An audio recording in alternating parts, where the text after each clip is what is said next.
नमस्कार दोस्तों आप लोगों को हमारे दिल से स्वागत है आपके अपने channel A to Z motivation express में। दोस्तों, थॉमस अल्वा एडिसन एक महान अमेरिकी आविष्कारक एवं व्यवसायी थे। संपूर्ण विश्व में अपनी महानतम उपलब्धियां के लिए जाने वाले इस महान वैज्ञानिक के नाम पर 1093 आविष्कारों के पेटेंट दर्ज है। विद्युत बल्ब का आविष्कार करने के कारण इन्हें विश्व भर में प्रकाश का फरिश्ता कहा जाता है। थॉमस अल्वा एडिसन का जन्म 11 फरवरी 1847 में अमेरिका के ओहियो शहर के मिलान गांव में हुआ था। इनके पिता का नाम सैमुअल एडिसन और मां का नाम नैन्सी एलियट था। एडिसन अपने माता पिता के 7 संतानों में से सबसे छोटे थे। इनके पिता ने हर प्रकार के व्यवसाय करने का प्रयास किया, लेकिन उन्हें किसी में भी सफलता न मिली। जिस समय एडिसन की उम्र 7 वर्ष की थी, तब उनका परिवार पोर्ट हुरॉन मिशिगन चला गया, जहां पर उनके पिता एक बधाई के रूप में फोर्ट ग्रेटर में नियुक्त किए गए थे। दोस्तों, एडिसन बचपन में बहुत कमजोर थे और उनका व्यक्तित्व बहुत जटिल था, लेकिन इनका मस्तिष्क सदा प्रश्नों से भरा रहता था। वह किसी भी चीज को तब तक नहीं मानते थे जब तक उसका स्वयं परीक्षण न कर ले। इस प्रकार के दृष्टिकोण के कारण ही उन्हें स्कूल से निकाल दिया गया। इनके अध्यापक ने कहा था कि इस लड़के का दिमाग बिल्कुल खाली है। स्कूल से निकाले जाने के बाद इन्हें इनकी मां ने घर पर ही शिक्षा दी थी, जो कि खुद अध्यापिका थी। एडिसन ने अपनी ज्यादातर शिक्षा आरजी पार्कर स्कूल से और the Cooper Union school of science and art से ग्रहण किया।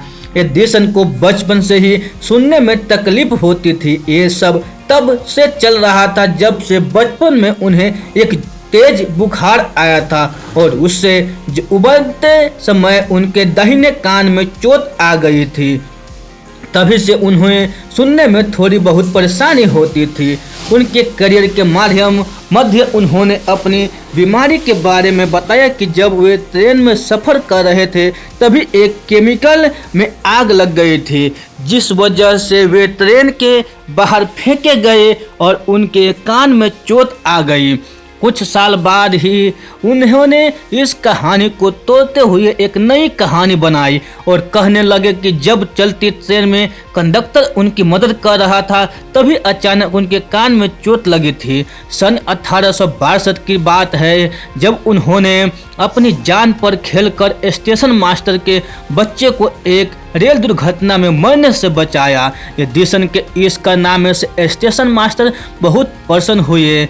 उसके पास धन के रूप में तो कुछ देने को था नहीं, लेकिन उसने एडिसन को टेलीग्राफ सिखाने का वचन दिया। एडिसन ने इस व्यक्ति से टेलीग्राफ सीखी और सन 1868 में उन्होंने अपना टेलीग्राफ पर पहला पेटेंट कराया।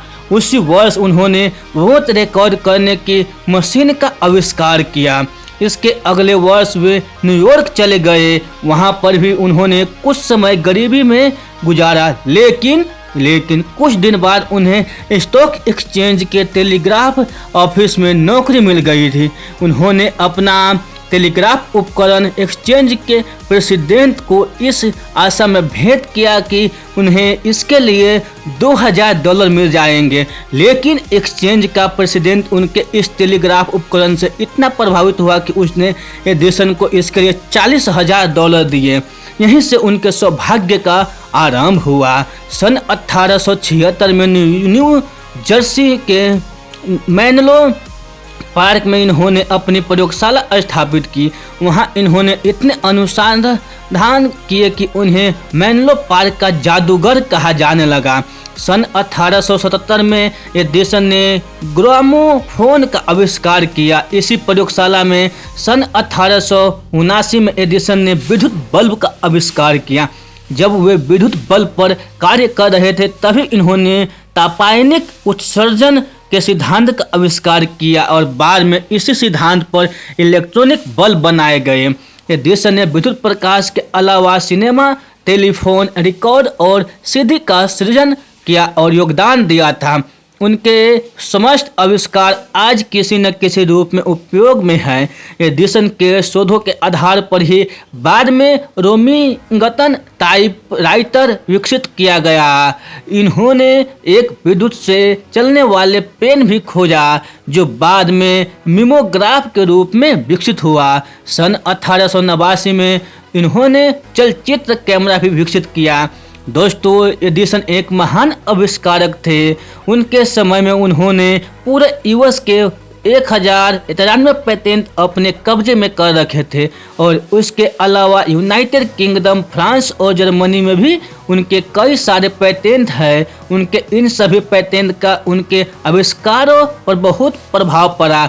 वे एक वैज्ञानिक ही नहीं बल्कि एक सफल उद्यमी भी थे। वे हर दिन अपने काम करने के बाद बचे समय को प्रयोग और परीक्षण में लगाते थे।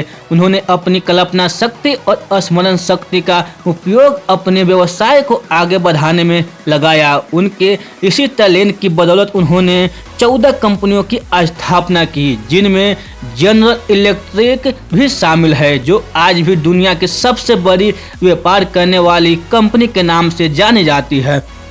प्रथम विश्व युद्ध में एडिसन ने जल सेना सलाहकार बोर्ड का अध्यक्ष बनकर 40 उद्योगोपयोगी आविष्कार किए। पनामा पैसिफिक प्रदर्शनी ने 21 अक्टूबर 1915 को इको एडिसन दिवस का आयोजन करके विश्व कल्याण के लिए सबसे अधिक आविष्कारों के इस उपजाता को सम्मानित किया गया।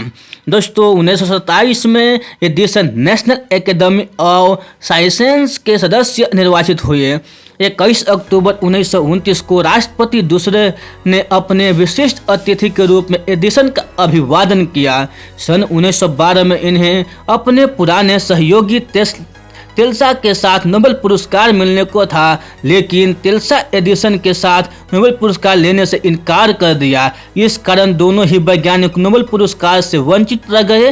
वे जीवन की अंतिम सांसों तक खोज कार्य में लगे रहे। मृत्यु को भी उन्होंने गुरुतर प्रयोगों के लिए दूसरी प्रयोगशाला में पदार्पण समझा। मैंने अपना जीवन कार्य पूर्ण किया, अब मैं दूसरे प्रयोग के लिए तैयार हूँ। इस भावना के साथ विश्व के इस महान उपकारक विभूति ने 18 अक्टूबर 1931 को संसार से विदा कर लिए।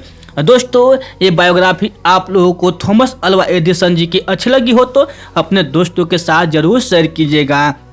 तो फिर मिलते हैं ऐसे ही अगले वीडियो में। तब तक के लिए आप खुश रहिए, सुरक्षित रहिए और अपने सेहत को अच्छी तरह से ध्यान रखिए। और दोस्तों, ये बायोग्राफी अच्छी लगी हो तो चैनल को जरूर सब्सक्राइब कीजिए। दोस्तों, आप लोगों को बहुमूल्य समय देने के लिए हमारे दिल से आप लोगों को बहुत धन्यवाद।